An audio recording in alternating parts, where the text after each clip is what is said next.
नमस्कार, मैं अमित गोदियाल और आप देख रहे हैं उत्तराखंड का नंबर 1 डिजिटल चैनल पहाड़ टीवी। तो आज पहाड़ टीवी में आपको बताएंगे कि किस तरीके से पूरे प्रदेश भर में और पूरे देश भर में अमृत महोत्सव मनाया जा रहा है, आज़ादी का अमृत महोत्सव। वहीं दूसरी तरफ आज एक बड़ी खबर आई है कि यूके SSSC ने तमाम जो 8 भर्तियां हैं उस पर रोक लगा दी है या एक्सटेंड कर दिया गया है। उसकी डेट तिथि जब तक परीक्षा नियंत्रक नहीं आएंगे तब तक उसकी तिथि नहीं अभी डिसाइड कर सकते हैं। सवाल अब ये खड़े होते हैं कि आखिर एक तरफ अमृत महोत्सव की धूम है और एक तरफ वो युवा हैं जो कई वर्षों से यहाँ मेहनत कर रहे हैं, कई वर्षों से एक आस लिए पेपर निकालने की तैयारी कर रहे हैं। वो युवा साथी भी हमारे साथ है, क्योंकि देखिए हमने पूरे शहर भर में देखा किस तरीके का माहौल था। और उसकी दूसरी तरफ एक फेस आपको दिखाएंगे जो ये युवा साथी हैं। ये वो युवा साथी हैं जो इंतजार कर रहे हैं कि आखिर कब उन्हें नौकरी मिलेगी।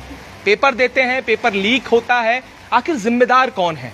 और उसके बाद जब जिम्मेदारी की बात आती है तो मात्र इस्तीफा आता है। इस्तीफे के बाद तमाम खबरें सोशल मीडिया में आती हैं। आखिर उन सब का जिम्मेदार कौन? और युवा जाए तो जाए कहां? सालों की मेहनत और उत्तराखंड सिर्फ रह गया है एक भ्रष्टाचार का अड्डा। ये हमने तमाम चीजें देखी। हमारे साथ युवा साथी भी हैं और इनसे सीधे बात करते हैं। और प्रश्न यही है, अमृत महोत्सव आजादी का क्या लगता है, कितने आजाद हैं वो युवा जो एक बुनियाद होता है इस देश की, इस प्रदेश की? वो मेरे ख्याल से कई वर्षों से निराश है। वो देख रहा है आस की तरफ कि कुछ होगा, कुछ नौकरियां लगेंगी, ये तमाम चीजें होंगी। कैसे देख रहे हैं इसको? सर, मैं सर्वप्रथम कहना चाह रहा हूँ कि हमारा जो उत्तराखंड राज्य है ये पर्वतीय जिला इस पे ज़्यादा है, तो हमारे पास रोजगार के जो अवसर है बहुत कम है। तो सर मैं ये बताना चाह रहा हूँ कि हमारा जो प्रदेश का युवा है वो रोजगार के लिए सरकारी नौकरी की तरफ ज़्यादा आकर्षित रहता है।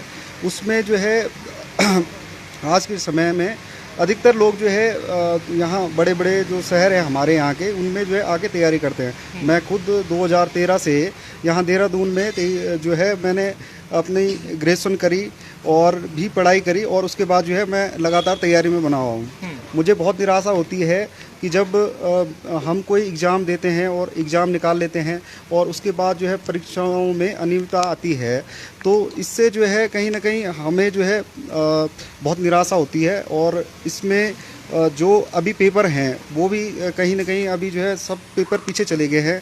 मेरे जो भाई तैयारी करने वाले हैं उनको कहीं ना कहीं वो भी 2-4 महीने या 5 महीनों से तैयारी अपनी लगातार जारी रखे हुए थे, और अब जो है जब वो एग्ज़ाम पीछे चले गए हैं वो भी काफ़ी निराश हैं। मैं खुद ही सोशल मीडिया के माध्यम से बहुत सारे भाई लोगों से मैं मिला, तो उन्होंने भी यही बात कही कि जो है अभी जो पेपर हैं ये पीछे क्यों चले गए हैं। अब जो है इसका कोई कंफर्म नहीं है कि 2022 में वो होंगे या 2023 में होंगे। तो जब चुनाव आएंगे तो शायद तब तक वो पेपर हो पाएंगे, और जब वो पेपर होंगे उसके बाद कोई गारंटी नहीं कि उसमें जो है कोई गड़बड़ी नहीं होगी, और उस पेपर को फिर जो है किसी राजनीतिक अवसर का शिकार नहीं होना पड़ेगा। हमें पता नहीं होता, देखो जब एग्ज़ाम हम तैयारी करते हैं तो हमें पता नहीं होता कि उसमें कौन भ्रष्टाचारी क्या कर रहा है। हमारा कोई दोष नहीं होता है। हमारा जो ध्यान होता है दिन रात सिर्फ पढ़ाई पर होता है। आज के समय पे हमारी जो भर्ती है ये भी एक प्रकार से आज जो है इस मोड़ पे खड़ी हुई है कि हमें भी पता नहीं कि हमारा भविष्य क्या है। अब हम जो है इस ओर भी देख रहे हैं कि हमें जो है नए अवसर भी, मैं खुद दिव्यांग आदमी हूँ और मैं देखता हूँ 5 साल में एक बार जो है कोई भर्ती में जो है हमारे लिए अवसर बनता है ना। तो क्लर्क में क्योंकि टाइपिंग से रह जाते हैं, फिजिकली जो भी आते हैं उस पर भी रह जाते हैं, तो हमारा ध्यान होता है कि हमें जो है कोई जो है ऐसी भर्ती आए जिसमें हमें अवसर मिले। अभी फ़िलहाल जो भर्तियाँ हैं मुझे खुद जो है उम्मीद है कि जो है LT की भर्ती आएगी। LT मेरा B.Ed है तो मेरा CTET क्वालिफाई है, और मुझे लगता है कि अगर ये आ जाती है तो हमें एक अवसर मिलता। पर यहाँ तो जो LT वाली भर्ती है उसका अभी तक कुछ निर्णायक मोड़ आया नहीं है, और अब क्या सरकार जो है जब तक ये 2022 तक इसको पूरा करेगी, उसके बाद 2023 में शायद जो है विभाग जो है इसमें कुछ जो है अधियाचन आयोग को भेजेगा, और तब जाके 2024 में कहीं जो है ये भर्ती आएगी, और हमारी उम्र जो है लगातार जो है कहीं ना कहीं बढ़ती जा रही है। ये सवाल बहुत बड़ा है। देखिए अभी जो पूरी जांच चल रही है, वीडियो प्रकरण चल रहा है, और ये अभी अगर मैं बात करूंगा तो सोशल मीडिया में तमाम लोग हैं इसका विरोध भी कर रहे हैं। मेहनती छात्र ये लगातार कह रहे हैं कि उन्हें ज्वाइनिंग मिलनी चाहिए, वही दूसरी और वो भी छात्र हैं जो कह रहे हैं कि ये निरस्त होनी चाहिए। पर देखिए सवाल ये है कि जिम्मेदार कौन है और जिम्मेदारी किसकी है आखिर सरकार पूरा विज्ञापन निकालती है, उसके बाद आउटसोर्सिंग कंपनियों को ये पूरी तमाम कार्य दे दिए जाते हैं। सवाल देखिए यहाँ पर सबसे बड़ी बात है, पूरे उत्तराखंड में आउटसोर्सिंग के नाम पर जो अभी पूरा माया जाल रचा जा रहा है, हमने लगातार ये देखा कि किस तरीके से आउटसोर्सिंग कंपनीज युवाओं से पैसे लेती है, उसका ज्वाइन करवाती है, और बड़ा खुलासे पूर्व में भी हुए हैं इसको लेकर। तो क्या कितनी संभावनाएं हैं कि ये सही तरीके से कार्य कर पाएंगे या भविष्य में कर पाएंगे? सर एक सवाल है, जिम्मेदार आखिर कौन है? ये एक भर्ती का मामला मैं नहीं कह रहा हूं, ये पहली भर्ती नहीं है जिस पे आज चाहिए जांच की बात हो रही है। इससे पूर्व में भी भर्तियां हुई, सब पर आरोप लगे, सब पर जांच हुई, और लगातार ये आया हुआ है। एक नेताजी के बयान भी आए, पूर्व मुख्यमंत्री थे, उन्होंने कहा कि आयोग को भंग कर देना चाहिए, और वो वही व्यक्ति थे जिन्होंने इस आयोग का भवन में उद्घाटन किया, उन्होंने ही ये तमाम चीजें रखी, पर आज वो बात डालते हैं आयोग को भंग कर देना चाहिए, ये भ्रष्टाचार में लिप्त है। एक दोहरा चरित्र तमाम नेताओं का, किस तरीके से देखते हैं? सर ये दोहरे चरित्र के बारे में तो अब हम क्या बताएं, हम तो स्टूडेंट हैं, हमारा तो एक ही चरित्र है। दोहरे चरित्र जो है हो सकता है कि नेताओं का होगा, पर छात्रों का एक ही चरित्र होता है। हम लोग तैयारियों पे लगते हैं, जिस प्रकार सरकार अपना जो है बजट तैयार करता है, राजस्व प्राप्ति होती है, खर्चे होते हैं, सब चीज़ होती है, वैसे एक छात्र का क्या होता है कि एक बजट होता है, जो हमारे जो भी खर्चा मिलता है, जो हमारे पास पैसा आता है, हमारा अधिकांश पैसा जो है पूरी किताबों में और कोचिंग संस्थाओं में उनकी फीस में हर जगह खर्च हो जाता है। अब आप ये बताइए कि सर हमने पूरी तैयारी की है, नेताओं के बयान आते हैं, कोई पक्ष में बोलता है, कोई विपक्ष में बोलता है, लेकिन आहत तो हम लोग होते हैं ना सर। बिल्कुल। जब से राज्य बना है, 2000 से जब राज्य बना है, विभिन्न प्रकार की भर्तियां आई हैं, हर छात्र जो है इन तैयारियों में लगता है, एक उम्मीद से कि है हमारे यहाँ एक रोजगार आया है, हम लोग फॉर्म भरते हैं, वो कहीं और तैयारी कर भी नहीं सकता है। हो सकता है कि कोई टेक्निकल फील्ड का होगा, लेकिन जब उत्तराखंड में भर्तियां आती हैं तो वो टेक्निकल फील्ड को छोड़ के उत्तराखंड की तैयारियों में लगता है। सर जब हम एक बड़ा फैसला लेते हैं और अपनी जो है जो डिप्लोमा हमारे पास सर्टिफिकेट होते हैं उनको नकारते हैं, हम बोलते हैं कि उत्तराखंड में हमें सर्विस करनी है, और हम तैयारी में आ जाते हैं। पहले फॉर्म निकलता है, फॉर्म निकलने के बाद जो है 1 साल लग जाता है, एग्जाम होने में भी कुछ टाइम लग जाता है, रिजल्ट आने में 6 महीना लगता है, रिजल्ट आने के बाद जो है हमको फिर एक जो है धरना देना पड़ता है कि डीवी हो, डीवी होने में भी समय लग जाता है। सर इतना कुछ करने के बाद जब हम लोग तैयार बैठते हैं कि हाँ नौकरी हमारे पास में है, 2.5-3 साल हो जाते हैं, उसके बाद फिर एक जो है सियासी हलचल फिर से मच जाती है कि जो है आपके एग्जाम में कुछ ऐसा हुआ है, कुछ ऐसा हुआ है, और हमको दिन रात हमारी जो है नींद चैन हमारा हराम हो जाता है। सर हमारी गलती क्या है? हम स्टूडेंट हैं, एक तरफ जो है आज़ादी का अमृत महोत्सव चल रहा है ना, 75वीं वर्षगांठ को जो है सेलिब्रेट करने के लिए पिछले साल से चल रहा है, मार्च से चल रहा है, जो अगस्त 2023 तक चलेगा। ये आज़ादी का अमृत महोत्सव मना रहे हैं, ये किसके लिए मना रहे हैं? आपको पता होगा कि भाई जो है जो हमारे पहले के जो लोग हैं जिन्होंने सेक्रीफाइस किया है, संस्कृति है, जो विरासत है, उसको सेलिब्रेट करने के लिए है। लेकिन कल के दिन जो है हम लोग भी तो एक जो है पास्ट बनेंगे। हमारा जो आज भविष्य है, जो वर्तमान में जो पीढ़ी है, हमारा क्या हो रहा है? सर कुछ नहीं हो रहा है। आप जो है हम यही कहना चाहते हैं कि जो भर्ती प्रक्रिया चल रही है उसमें जो मेहनती छात्र है उसकी आप मेहनत को जरूर देखें, उनका आकलन जरूर करें। हमको इग्नोर अगर आप कर रहे हैं तो मतलब आप मेहनत को इग्नोर कर रहे हैं। हमें इग्नोर बिल्कुल ना किया जाए, छात्रों की मेहनत को देखा जाए। हम हर वर्ग के छात्र हैं, दिव्यांग भी हैं, महिलाएं भी हैं, आर्थिक रूप से कमजोर छात्र भी हैं, ईडब्ल्यूएस वाले भी हैं, और हर वर्ग के छात्र हैं। हम लोगों ने इस एग्जाम में एंट्री मारी ताकि हमारा जो है परिवार एक अच्छे लेवल पे आए, लेकिन आज हम इस स्थिति में खड़े हैं कि हमें पता नहीं चल पा रहा कि हम करें क्या। हमारा लोअर पीसीस के एग्जाम थे, अब बहुत सारे लोग बोलते हैं कि दोबारा एग्जाम हो जाएगा तो हम लोग जो है कर लेंगे। मैं तो अपनी बात कर रहा हूं कि जो एग्जाम हो रहे हैं लोअर पीसीस में हमारे निकले हुए थे, लेकिन वीडियो पीरियड डीवी हो गई, हम बिल्कुल नहीं पढ़ पा रहे हैं। पढ़ना बहुत मुश्किल है। जितना आप जो है इंसान एक जो है भावात्मक होता है तो कैसे हम तैयारी कर लें। ऐसे बहुत सारे वर्ग के हैं यहाँ पे जिनके बहुत सारे एग्जाम है, लेकिन वीडियो के चक्कर में कोई तैयारी हमारी हो नहीं पा रही। हमारा बहुत जो है मानसिक तनाव में भी रहते हैं। एक तो जो है दिन प्रतिदिन जो है सर मीडिया में, अखबारों की कटिंग में, यहाँ तक कि जो प्रतिष्ठित अखबार हैं वो भी ऐसी हरकतें करते हैं जिनकी जो है मतलब हम कल्पना भी नहीं कर सकते हैं। एसटीएफ जो है जहां से आपको रिपोर्ट मिल रही है, मीडिया वालों को रिपोर्ट मिल रही है, जब एसटीएफ जो है एक भाई इस टाइम जांच एजेंसी कौन है? एसटीएफ है ना। सीबीआई के पास तो दे नहीं रखा है या मीडिया वालों के पास दे रखा है। ये जो जानकारी जो भी आती है, ये इसका जो लीगल सोर्स है जहां से जानकारी मिलनी चाहिए वो एसटीएफ है। जब एसटीएफ से जानकारी आ रही है, एसटीएफ बिल्कुल जब रिपोर्ट आती है उसी हिसाब से बोलता है, लेकिन अखबारों में पहले ही छप जाता है 500 लोग पाए गए फर्जी। भाई कहाँ से मिल गए? एसटीएफ से एक बार जाके पूछ तो लो। एसटीएफ बार बार चिल्ला के बोल रहा है कि आप इस तरीके की बयानबाजी ना करें, फिर भी सुधरने का नाम नहीं ले रहे हैं। मैं ये कह रहा हूं कि यहाँ पे मीडिया वाले कुछ ऐसे हैं, बहुत अच्छे हैं, अच्छे से अपनी जो है पत्रकारिता कर रहे हैं, लेकिन कुछ ऐसे हैं जो इस चीज़ का गलत फायदा उठा रहे हैं। वो पता नहीं उनको टीआरपी चाहिए, क्या चाहिए, मुझे पता नहीं है, पर हमें जो दिख रहा है कि यहाँ पे पीठ पत्रकारिता बहुत ऊंचे लेवल पे चल रही है। पीठ पत्रकारिता को जो है थोड़ा सा कम करें, और जो है देखो सच छुपता नहीं है, वो कभी छुपेगा भी नहीं, जो सच होगा वो सामने आएगा, पर लेकिन पीठ पत्रकारिता भी हमसे नहीं छुप रही है, वो अपने चरम पे है। इसे कंट्रोल करना आप लोगों का काम है, प्लीज आप इस पे ध्यान दीजिए। और चयनित छात्रों का जो है आप मानसिक दशा देखिए एक बार, हम कितने परेशान हैं, ये सत्य है, इसको कोई छुपा नहीं सकता है। यहाँ तक कि मैंने देखा कि जो है 45-50 नंबर वाले आंदोलनों की लीड कर रहे हैं। कैसे आप बताओ 55 नंबर वाला आंदोलन के लिए तैयार हो रहा है, महा रैली करेंगे, कैसे 55 नंबर वाला कर सकता है? उसके अंदर ऐसा कॉन्फिडेंस कैसे आ सकता है? हम तो 75-80 वाले नंबर वाले बच्चे हैं, हमारे अंदर उतना कॉन्फिडेंस नहीं आ रहा, लेकिन 55 नंबर वाले 45 नंबर वाले नेता बने हुए हैं। तो सर आप बताओ सर, ये कौन से नेता हैं सर? इस तरह की नेतागिरी करनी अच्छी बात है सर, जब आपके नंबर ही उसी लायक नहीं है? तो ऐसे बहुत सारी चीजें हैं, अलग अलग चीजें, हम परेशान हो रहे हैं डेली, पीठ पत्रकार से परेशान हो रहे हैं, इनके आंदोलन जो है कर रहे हैं 45 नंबर वाले, है ना? तो सर यही कहना चाह रहे हैं कि प्लीज हमारा थोड़ा ध्यान रखा जाए, हमारी मानसिक दशा को देखा जाए सर। नहीं, बिल्कुल एक सवाल है। देखिए, ये तो जांच का विषय है कि कितने लोग होंगे, अभी कोई संख्या देने से एसटीएफ ने मना किया है, पर सवाल अभी ये देखिए कि ये युवा सिर्फ राजनीति का एक हिस्सा बन चुके हैं। विपक्ष सवाल उठा रहा है, सरकारें बात कर रही हैं, पर इन लोगों का क्या, जिन्होंने मेहनत की है? सवाल ये है, जिन्होंने मेहनत की है, जिन्होंने पेपर लीक किया है, जिन्होंने पेपर खरीदा है और तमाम चीजें जो एसटीएफ लगातार धरपकड़ कर रही है उनके लिए कोई हमें इस तरीके की भावना नहीं है, पर उन लोगों के लिए जो मेहनत कर रहे हैं वो कहां जाएंगे? ये राजनीति का शिकार हो रहे हैं।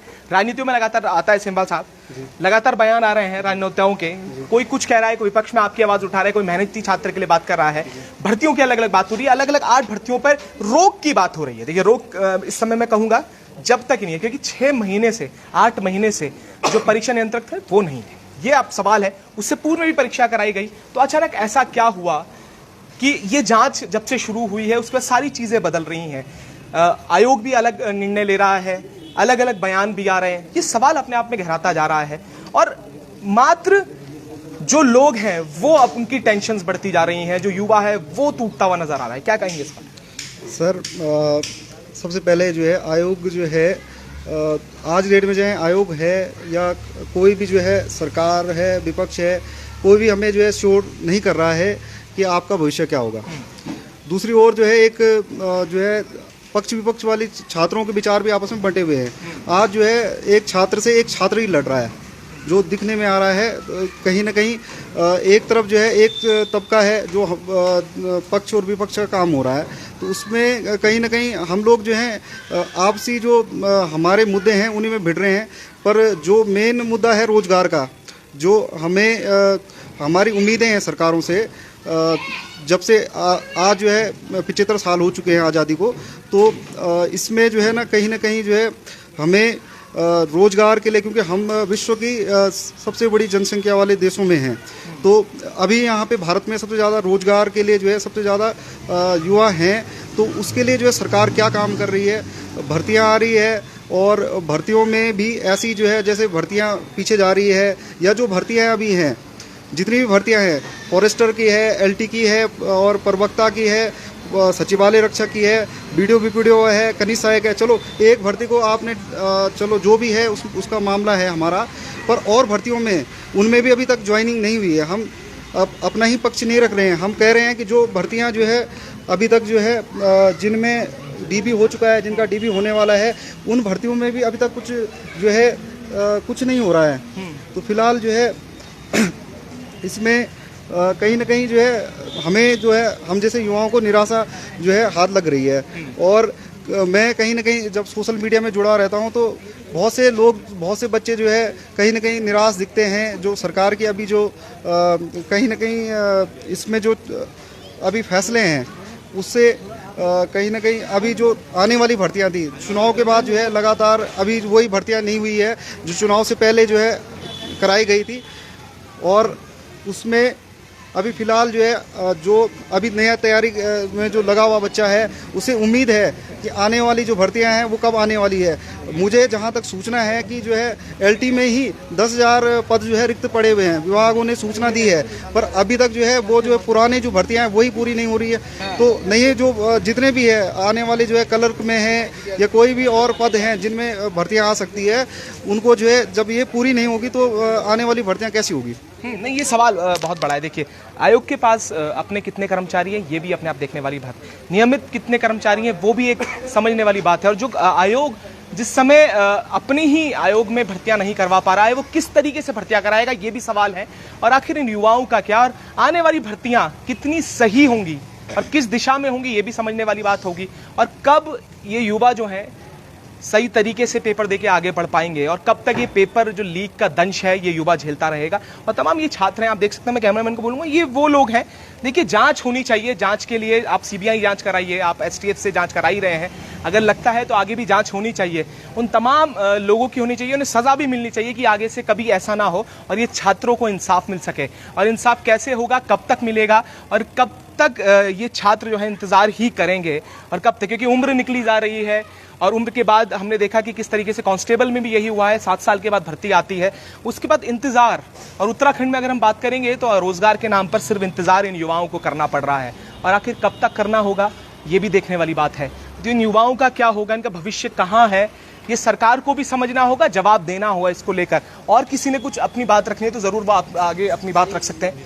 हाँ, देखिए, ये पीड़ा है, ये अमृत महोत्सव आप मनाइए, आज़ादी के दिन, हम कोई समस्या इसमें नहीं है, पर उन युवाओं का क्या है जिनकी पीड़ा आप देख रहे हैं, क्या करेंगे इस पर? सर, मैं एक चीज़ 2-3 बातें कहना चाहता हूँ। पहले तो ये है कि मुख्यमंत्री जब चुनाव हुए थे उत्तराखंड में 15 फरवरी 2022 को, ठीक है, तो मुख्यमंत्री का जो चेहरा थे वो अपनी सीट से चुनाव हार गए थे, ठीक है, तो मतलब उन्होंने एक बार परीक्षा दी और वो फेल हो गए उस परीक्षा में, ठीक है। ठीक 2-3-4 महीने के बाद क्या होता है, दोबारा चुनाव होता है और दोबारा वो उस परीक्षा को पास कर देते हैं। हम लोग 2.5 साल से इन परीक्षाओं के पीछे लगे हुए हैं, कभी फेल हो जाते हैं, कभी पास हो जाते हैं, लेकिन मुख्यमंत्री अपनी पूरी जो प्रशासन है उनके पूरे तामझाम के साथ वो क्या करते हैं, 6 महीने में 2 बार परीक्षाएं देते हैं, एक बार हारते हैं, एक बार जीत जाते हैं। तो ऐसा परीक्षार्थियों के साथ क्यों नहीं हो रहा है? क्यों कुछ ऐसा सिस्टम नहीं बनाया जाता कि 6 महीने के भीतर, 1 साल के भीतर पूरा फॉर्म निकलने से लेकर और पूरा जो ज्वाइनिंग तक का प्रकरण है वो पूरा कर दिया जाए? ऐसा सरकार क्यों नहीं करती है? तो इसमें सरकार दोषी है ना। हम लोग कब तक भटकते रहेंगे? हम लोग क्या करते हैं कि पहले फॉर्म आते हैं, फॉर्म के इंतजार में सालों गुजर जाते हैं। एक बात बताता हूं, 2014 में जब पुलिस की भर्ती आई थी, मैं अंडर एज था, मेरी एज नहीं हुई थी। 2022 में पुलिस की भर्ती आई है, ओवर एज हो गई है, अब हम पुलिस का फॉर्म भी नहीं भर सकते हैं। तो इसमें हमारी गलती तो नहीं है, इसमें सरकार की गलती है। तो इसमें सरकार को कहीं ना कहीं सोचना चाहिए, ठीक है, और सरकार को कैसा सिस्टम बनाना चाहिए कि समय पर ये पूरी चीजें हो जाएं। और दूसरी बात यह है कि फॉर्म निकलने में इंतजार सालों हो जाते हैं, फिर हम फॉर्म भरते हैं, फिर फॉर्म भरने के बाद आंदोलन करने पड़ते हैं कि भाई साहब पेपर करवा लीजिए या सर पेपर करवा लीजिए, आयोग पेपर करवा लीजिए। फिर बड़ी मुश्किल से पेपर होता है, पेपर होने के बाद रिजल्ट का इंतजार करते हैं, रिजल्ट के इंतजार करने के बाद फिर डीवी के लिए आंदोलन करना पड़ता है। डीवी के आंदोलन के बाद ऐसी देखो परिस्थितियां, सबके चेहरे उतरे हुए हैं, बेरोजगारी कालम मेरे चेहरे पर देखिए, देखो बाल देखो कैसे हो रखे हैं, दाढ़ी कैसे हो रखी है, बाल कैसे हो रखे हैं। हमारे परिवार लगातार, मेरे पिताजी दुकान चलाते थे और जब रिजल्ट आया तो मैंने अपने पिताजी को कहा कि पापा अब हो गया है, हमारा परिणाम आ गया है, मैं वीडियो बन गया हूं, तो अब दुकान बंद कर दीजिए, अब मैं क्या करूंगा कि सरकारी नौकर बन जाऊंगा या सरकारी हम लोग मुलाजिम बनेंगे तो काम करेंगे। अब पिताजी लगातार पूछते हैं कि क्या कर रहे हैं आप, क्या हो रहा है, ये सारी, तो उनको बहुत कष्ट होता है, पीड़ा होती है बताने में कि ऐसे ऐसी चीजें चल रही हैं। और हमारा दुर्भाग्य ही हम लोग कहेंगे कि हम सब लोगों का दुर्भाग्य है कि ऐसी चीजें हमारे साथ हो रही हैं। हालांकि जांच का विषय ठीक है, क्योंकि जांच नहीं होगी तो फिर चीजें नॉर्मल नहीं होंगी, लेकिन जांच तय समय पर हो, सरकार अपना स्टैंड रखे, सरकार क्लियर हम लोगों को थोड़ा सा आश्वासन दे कि आप लोगों के साथ अन्याय नहीं होगा। मुख्यमंत्री जी, इनकी सरकार कुछ कहने के लिए तैयार नहीं है, इनको हम लोगों को भरोसा देना चाहिए क्योंकि हम लोग मेहनत से आए हैं और मेहनत पेपर निकालना, इतना भारत में इतनी बड़ी जनसंख्या है, उत्तराखंड में 2 लाख 3 लाख लोग जब फॉर्म भर रहे हैं और मात्र 500 600 700 800 लोग निकल रहे हैं, तो कहीं ना कहीं मेहनत का परिणाम तो है। और उसमें कुछ धांधली वाले हैं तो उनको बाहर कर रही है, लेकिन मेहनत वालों को कम से कम उनका अधिकार देने के लिए आप लोग आगे आइए और हम लोगों को भी आश्वासन दीजिए, हम लोगों को भी थोड़ा सा आप लोग मोटिवेट करने की कोशिश करिए। और ऊपर से तमाम ऐसी खबरें लगातार अखबार में आ रही हैं कि रोक लग गई है, ये हो गया है, वो हो गया है, तो बड़ा डिमोटिवेशन होता है कभी कभी और ऐसा लगता है कि आखिर हम लोगों ने अपराध कर दिया है। और अपराध ये है हम लोगों का कि हमने पेपर निकाल दिया है। हम सब लोग अपने आप को अपराधी महसूस कर रहे हैं कि हमने एक अपराध कर दिया है कि पेपर निकाला है उत्तराखंड ग्रुप सी का और हम लोग नौकरी के इच्छुक थे, लेकिन नौकरी तो मिलने से रही क्योंकि हम लोग इसमें शामिल हुए हैं। नहीं, बिल्कुल, ये पीड़ा देखिए, आप समझिएगा। एक शुरुआत की है, पेपरों के लिए इंतज़ार, विज्ञापनों के लिए जो इसके एडवर्टीजमेंट आते हैं, उसके नौकरी की जब आवेदन किए जाते हैं, आवेदन के बाद पेपर के लिए आंदोलन, पेपर के बाद रिजल्ट के लिए आंदोलन, रिजल्ट के बाद डीवी के लिए आंदोलन। यह आंदोलन से ही एक संज्ञा दी गई है कि उत्तराखंड आंदोलन से निकला हुआ प्रदेश है, तो यहाँ पर पेपर के लिए भी आंदोलन किए जाते हैं, समझिएगा। और ये युवा यही करते हैं। हमने पिछले कई वर्षों से ये देखा है, जब से भर्तियां आई हैं उसके बाद लगातार हमने ये देखा कि किस तरीके से आंदोलन किए जाते हैं। उसके बाद जब डीवी हो जाता है, उसके बाद पेपर लीक का मामला, आखिर इसमें जिम्मेदार कौन है? वो एजेंसी जिम्मेदार है, आयोग जिम्मेदार है, या ये छात्र जिम्मेदार हैं जिन्होंने मेहनत की है या जिन्होंने पेपर दिया है? और ये कौन लोग हैं, इनकी धरपकड़ होकर ये आगे से ऐसा ना करें। फॉरेस्ट गार्ड में भी ऐसे ही हुआ, उसमें भी ब्लूटूथ डिवाइस से नकल करने की बात हुई, उसके बाद क्या परिणाम हुआ ये आप सब जानते हैं। आखिर कब इंसाफ मिल पाएगा? और युवाओं का क्या जो सेलेक्ट नहीं हो पाए इनके कारण, जो जिन्होंने चीटिंग की थी, जिन्होंने पेपर लीक करा, जिन्होंने पेपर खरीदा। यहाँ पर मातृशक्ति भी है, देखिए समझ, इनसे भी बात करेंगे, उनसे जानेंगे कि ये कैसे देख रहे हैं। घर से भी प्रेशर रहता है, घर का भी कार्य होते हैं, पढ़ाई भी करनी होती है, उसके बाद मेंटल प्रेशर है, तमाम है, समाज की बातें हैं, समझ सीधे। मैडम क्या कहेंगे? एक तरह से सारी चीज़ें मैं बदलूँ, घर का काम आप लोग करते हैं, सारी चीज़ें, और भी घर का प्रेशर भी है, आप जैसे बता रहे थे, क्या कहेंगे इसको? सर क्योंकि ये अभी हम अभी हैं तो 2013 से मैं प्रॉपर तैयारी कर रही हूँ। 2013 के बाद अभी कंटिन्यूस तैयारी करते हो, बहुत सारा एग्ज़ाम प्री निकला, मेन, कहीं इंटरव्यू में आउट, कहीं कुछ आउट, तो लास्ट होते होते 2019 में ब्रेकआउट होकर के आज हम 2020 से मैं प्रॉपर प्रिपरेशन में हूँ और अभी जाके सिलेक्शन हुआ है। और इसी एग्ज़ाम के कारण मेरा लेक्चरर का मेंस था। लेक्चरर का मेंस मैं सिर्फ इस वजह से छोड़ी कि यहाँ मेरी तैयारी, अपना जीएस मेरा स्ट्रॉन्ग पोर्शन है और सब्जेक्टिव मैं नहीं कवर कर पाऊँगी, तो उस वजह से मैंने एक तैयारी छोड़ी और यहाँ मैंने फुल फोकस किया। और फुल फोकस करने के बाद मैं यहाँ लकीली सेलेक्ट भी हो गई और अनलकीली उसके बाद नया प्रोसेस स्टार्ट हो गया। तो अभी समझ नहीं आ रहा है कि जो भी ये प्रकरण चल रहा है इसमें हमारी गलती क्या है। हमारा तो कोई मुद्दा ही नहीं है, हमने डीवी हो गया है, डीवी होने के बाद सभी के सभी, अभी सबके घर में बड़े बुजुर्ग हैं, हम तो इन लॉज वाले हैं, सास ससुर जी हैं, माता पिता हैं, सबको रिस्पॉन्स करना है, तो उन लोगों को जवाब देना बहुत मुश्किल हो जाता है कि अभी हमारी ज्वाइनिंग आएगी कभी। उनको पूछने वाले रिश्तेदार भी होते हैं, वो भी यही आंसर करते हैं, लेकिन इसके लिए तो हम जिम्मेदार नहीं हैं। और 916 जितने भी अभ्यर्थी इस मुद्दे पे वीपीडीओ में निकले हुए हैं, तो 916 में एसटीएफ की जो जांच आ रही है, एसटीएफ से तो हमें अभी तक सिर्फ सकारात्मक ही सुनने को मिल रहा है, नकारात्मक नहीं सुनने को मिल रहा है। लेकिन ये नकारात्मक जितनी भी धारणाएं और जितने भी कंसेप्शन आ रहे हैं, वो नकारात्मक धारणाएं कहाँ से आ रही हैं? स्टूडेंट ही अगर ऐसी नकारात्मक विचार करने लगेगा या ऐसी बातें बोलने लगेगा, तो आगे आज हम सेलेक्टिव कंडीशन में हैं, कल वो भी हमारी कंडीशन पे होंगे, ठीक है ना? और उनके साथ कोई ऐसा करेगा तो वो भी इसी पीड़ा से गुजरेंगे, और इस पीड़ा से गुजरने के बाद वो भी तो हर कोई चाहता है ज्वाइनिंग देना, और वो भी इतने छोटे राज्य में ज्वाइनिंग 2015-16 के बाद मुश्किल से अब जाके इतने बड़े लेवल पे आ पा रही हैं। ये तो बरसाती मौसम, चुनाव के साथ जैसे बरसाती होता है ना, बरसाती मेंढक निकलना, वैसे नौकरी बरसाती हो गई है, इस तरीके से नौकरी निकल रही है और उसमें भी सिलेक्शन नहीं है।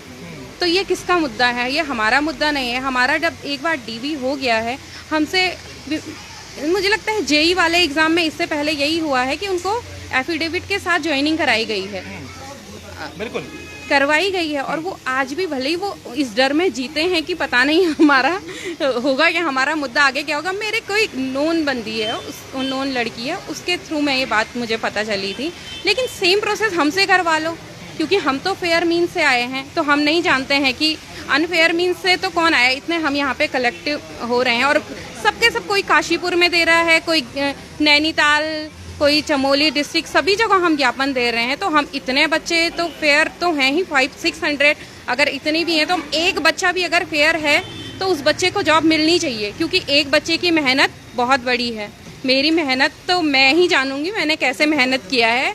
मेरी एक बेटी है 3 साल की, तो ऐसी सिचुएशन के बाद उभरना बहुत बड़ी बात है, और वो भी ऐसे स्टेट में जहाँ वुमेन्स का अपग्रेडेशन होना बहुत, मतलब हम ऐसे परिवारों से आते हैं जहाँ पे हमारे पेरेंट्स गर्ल्स को प्रमोट करने के लिए बहुत मेहनत करनी पड़ती है, ठीक है ना? तो उस हिसाब से अगर हमसे एफिडेविट साइन करवा लो, लेकिन ज्वाइनिंग तो दो, क्योंकि हमारे पास ऑप्शन ही नहीं है अभी।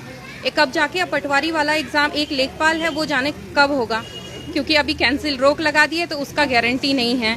अब इसके बाद जाने कब जा करके प्रवक्ता भर्ती आएगी और हम प्रवक्ता भर्ती के लिए, क्योंकि मेरा ऐसा है, मैं एक सेलेक्टिव पोस्ट भरती हूँ, मैं कनिष्ठ सहायक के लिए नहीं भरी थी क्योंकि वहाँ मुझे लगा था मैं टाइपिंग में बेस्ट कंडीशन नहीं हूँ और मुझे सर्वाइकल इश्यूज़ हैं, तो मैं वो पोस्ट नहीं भरी। तो ऐसी सबकी अपनी अपनी समस्याएं हैं। तो सर यही मुद्दा है कि अभी हमारा एक बार प्रकरण अब आगे चल रहा है, वो प्रकरण चलता जाए, लेकिन हमें अगर ये हमें क्या नियुक्ति दी जाए, शपथ पत्र के साथ दी जाए, अगर जो भी गलत लगता है उसको हटा दिया जाए। और युवा मुख्यमंत्री हैं हमारे, तो उनको एटलीस्ट हमारी समस्याएं समझनी चाहिए। अगर एक युवा मुख्यमंत्री हमारी समस्या नहीं समझेंगे तो कौन समझेगा? हम तो, क्योंकि वो जनता के प्रति उत्तरदायी हैं और जनता हम ही तो हैं, कोई जनता बाहर से तो आ नहीं रही है। जब हम जनता हैं तो हमारे लिए उत्तरदायी हैं, तो उनको हमें जवाब देना सिर्फ हमारे ही प्रति उनकी जिम्मेदारी है, किसी और के प्रति कोई जिम्मेदारी नहीं है। तो बस, और बाकी तो मुझे कुछ ऐसा समझ नहीं आता है। जब तक कोई बड़ा नेता से छोड़ दीजिए, अगर परिवार का मुखिया ही अगर हमको सपोर्ट नहीं करेंगे या परिवार का मुखिया ही एक स्ट्रॉन्ग डिसीजन नहीं लेगा, ये strong decision in the sense कि अगर आपको लगता है कि हम अगर फर्जी हैं तो हमको रिटर्न में लिख के दे दीजिए, हाँ भाई आप 9106 सारे के सारे इनएलिजिबल कैंडिडेट्स हैं and you are fire from the UK SSC exam. ठीक है, तो ठीक है भाई, हम फायर हो गए हैं, हमको बैन करो। अगर हम बैन नहीं हैं, हम लीगलाइज, अगर हम फेयर मीन से आए हैं, ठीक है, हम फेयर मीन से आए हैं, तो फिर हमें ज्वाइनिंग दो में से एक ही मुद्दा है ना, या तो हमें आउट करो या तो हमें इन करो। अगर हम तो डंके की चोट पे कह रहे हैं कि हम सही मीन से आए हैं, तो फिर हमें ज्वाइनिंग मिलनी चाहिए। बाकी सरकार देखे, वो सेग्रीगेशन करता है, हमसे एफिडेविट लेता है, जो भी करता है वो सरकार का पक्ष है, लेकिन हमारा पक्ष सिर्फ नियुक्ति है, क्योंकि हम दूसरे पक्ष के लिए तो बात ही नहीं कर रहे हैं। बिल्कुल ठीक है ना सर? ठीक है, बहुत शुक्रिया मैडम। और एक बड़ी अच्छी आपने जो बताई है, उसमें मुझे ये लगता है कि उत्तराखंड में जब भर्तियां आती हैं तो कमाने का मौसम आ जाता है। वो कमाई कैसे होती है आपने देखा, 15 लाख रुपए मिलते हैं, किसी के अकाउंट से 65 लाख मिल जाते हैं, कोई कहीं घर बना लेता है। तो ये युवाओं के लिए भर्तियां नहीं आती, ये उन दलालों के लिए, उन मीडिएटर्स के लिए भर्तियां आती हैं जो इस तरीके के कार्य करते हैं, जो पेपर लीक करते हैं, जो पेपर के सेट निकाल लेते हैं, उसके बाद भुगतना युवाओं को पड़ता है। और वो युवा कब तक चला जाएगा इस उत्तराखंड में, सवाल यही है। और यही आखिरी संदेश लेते लेते इस लाइव को भी समाप्त करेंगे कि क्या कहेंगे। अमृत महोत्सव एक तरफ और इन युवाओं की पीड़ा एक तरफ, और कौन सुनने वाला है और कौन सुनेगा, क्योंकि आज ये लोग यहाँ पर खड़े हैं, कल जो सेलेक्ट नहीं हुए वो भी यहाँ पर खड़े हो सकते हैं, उनकी भी समस्या ऐसी हो सकती है, उनकी भी हालत ऐसी हो सकती है। तो ऐसा भविष्य में ना हो, हम यही चाहते हैं, और आयोग भी सही तरीके से कार्य करे और तमाम जो एजेंसीज हैं, आउटसोर्सिंग एजेंसीज हैं, वो भी तरीके से काम करें।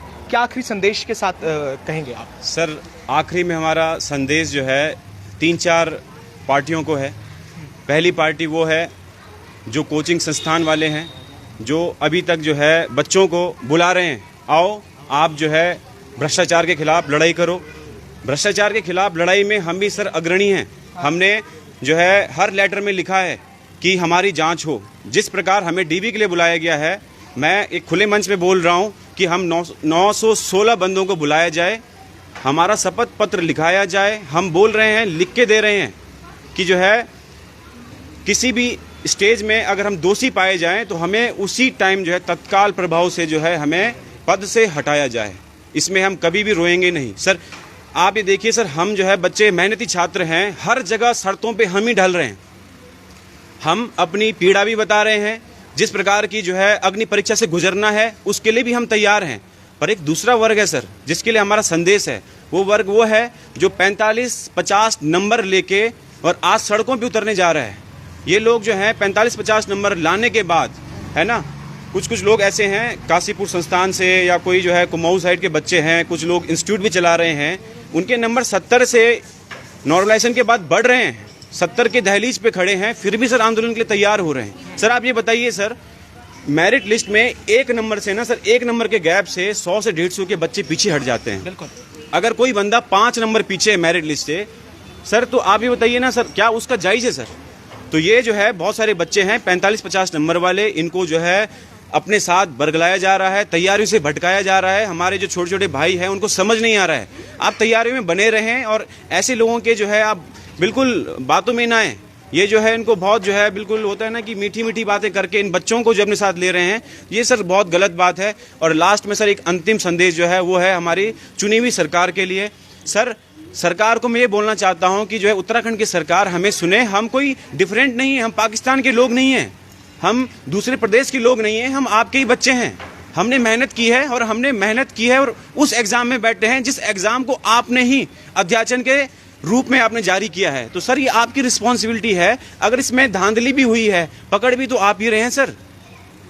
उसके बाद जो है राजू सर ने बताया है कि एक जो है जस्टिस कुरियन सर का जो है ओपिनियन है, जब एक जो है सर्वोच्च न्यायालय के न्यायाधीश भी एक ओपिनियन में कह रहे हैं कि भाई अगर जो है सेग्रीगेशन हो सकता है, व्यापक तौर पे नहीं है, तो नियुक्ति को कैंसिल करना जो है एक अच्छी बात नहीं है, ये हमारे हित में नहीं है। बजट का पैसा लगा है सर, उसमें पैसे लगे हैं और सबके पैसे लगे, संसाधन लगा है उसमें, क्या उसकी कोई भरपाई कुछ नहीं होगी सर? वो टैक्स का पैसा है, वो कहाँ से आएगा सर? वो भी तो हम लोगों ने दिया है। तो उत्तराखंड सरकार से हमारा एक रिक्वेस्ट है, निवेदन है कि सर हम आपके बच्चे हैं, हमने आपके द्वारा स्थापित प्रक्रिया में पार्टिसिपेट करके हम एग्जाम में बैठे हैं, आप ही के द्वारा स्थापित प्रक्रिया में हम डीवी के द्वारा चुने गए बच्चे हैं। सर हमारा ध्यान दे, संज्ञान ले, और हमने खुद लिखित तौर पे दिया है। अगर जांच प्रक्रिया में कहीं पे भी दोषी पाए जाते हैं सर, आप हमें कभी भी बाहर कर दें, लेकिन हमारा करें सर। और दूसरी बात, अभी कुछ बच्चे जो 40-45 वाले, 50 वाले आंदोलन पे बैठने जा रहे हैं सर, एक चीज बताइए, जब 50 नंबर वाला आंदोलन के लिए बैठ सकता है सर, हम मेरिट लिस्ट वाले बच्चे हैं, हम 75, 80, 85 नंबर वाले बच्चे हैं सर। अगर वो बैठ सकते हैं तो हम क्यों नहीं बैठ सकते हैं? इसमें अगर ऐसा ना, इसमें अगर मेहनती छात्रों के साथ अन्याय होगा तो हम लोग खुद तो बैठेंगे, जितने मेहनती छात्र हैं वो तो बैठेंगे, अपने माताजी, पिताजी, अपने भाई बहन, जितने भी हमारे नाते रिश्तेदार हैं, जो हमारे हितैषी हैं, हमारे शुभचिंतक हैं, हम सब लोग सबको लाकर आयोग के बाहर और विधानसभा के बाहर बैठेंगे, और तब तक उठेंगे नहीं जब तक हम लोगों को ज्वाइनिंग नहीं मिलेगी, जब तक हमारे साथ न्याय नहीं होगा। और सर दूसरी बात यह है कि 45-50 वाले नंबर वाले जो बच्चे हैं जो बिल्कुल ऐसे ही बैठ रहे, उनके अंदर हो सकता है शक्ति ना हो, वो आंदोलन में आएंगे, हो सकता है कि वो 2 घंटा बैठ के भाग जाएं, पर लेकिन सर हम लोग मेहनती हैं, हम लोग सच्चे हैं, ईमानदार हैं, और हम लोग पीड़ित हैं। हम किसी भी हालत में जो है सर ये वाला आंदोलन इस टाइप से नहीं चलेगा कि 2 दिन बैठ गए, क्योंकि हमारी जेन्युइन रिक्वायरमेंट है, हम मेहनत से हैं सर। हमारे माँ बाप, हमारे जो है हर कोई आएगा, गर्भवती महिला भी आएगी, और जो है बुजुर्ग आदमी भी आएगा, उसके पिताजी, हर कोई बीमार, हर कोई आएगा सर। हम बैठ जाएंगे सड़कों पे, ये मैं नहीं बोल रहा हूँ सर, सब चयनित छात्र बोल रहे हैं सर, सब परेशान हैं, ये हमारी आवाज। और हम सर, हम कोई एंटी गवर्नमेंट के लिए नहीं बैठ रहे हैं सर, हम सरकार के विपक्ष में नहीं बैठ रहे हैं, हम सिर्फ बोल रहे हैं कि सर हमारे साथ जो अन्याय जो होने वाला है, जो लोग कह रहे हैं कि ये जो लोग जो है मेहनती नहीं है, ये जांच प्रक्रिया को चलने नहीं दे रहे, जांच प्रक्रिया से पहले ही बात उठा दे रहे हैं, रद्द करो रद्द करो। सर रद्द करना कोई सॉल्यूशन नहीं है, सरकार हमारा संज्ञान ले सर, हमारा यही रिक्वेस्ट है सर लास्ट में। ठीक है, ठीक है, आप सबका शुक्रिया। और देखिएगा कि एस राजू सर ने भी जब यहाँ गए थे तो इस्तीफा दिया, उसके बाद उन्होंने एक बात कही, उन्होंने कहा कि कई सफ़ेदपोश नाम हैं, और एक सफ़ेदपोश नाम जब आगे आएंगे तो कई खुलासे भी होंगे, पर सवाल ये है कि अमृत महोत्सव की लगातार हम बात कर रहे हैं, इन युवाओं के साथ कब इंसाफ हो पाएगा, और उत्तराखंड में ये जो पेपर लीक है और इस तरीके की जो धांधली है कब तक चलती रहेगी। हम भी नज़र बनाए हुए हैं।